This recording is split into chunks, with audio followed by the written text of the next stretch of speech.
Sir Deo, maraming salamat po sa lahat ng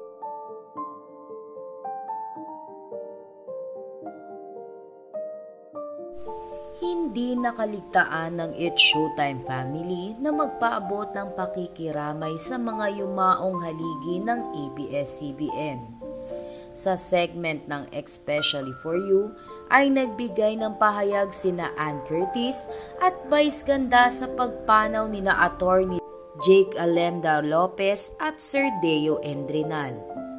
Ayon kay Ann Curtis, ngayon po madlang people, gusto po namin ialay ang mga susunod na sandali para ipaabot ang aming pakikiramay sa pamilya Lopez sa pagpanaw ng war veteran and former ABS-CBN Vice Chairman Attorney Jake Lopez.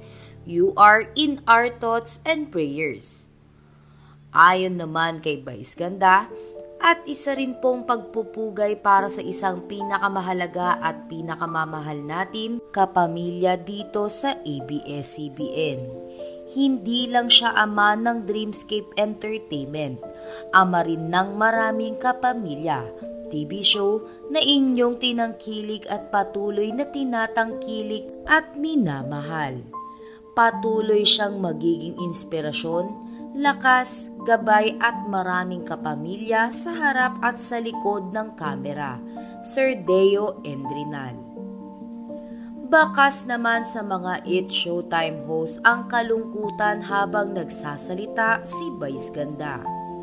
Samantala, hindi pa dito natapos ang mensahe ng Showtime family kay Sir Deo.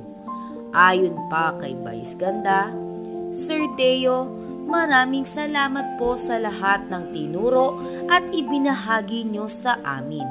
Pangako namin, we will always make you proud. Sa kabilang banda, inaasahan na agad na pupunta ang buong It's Showtime family sa burol ni Sir Deo para magpaabot ng kanilang pakikiramay sa naiwang pamilya ni Sir Deo Endrinal.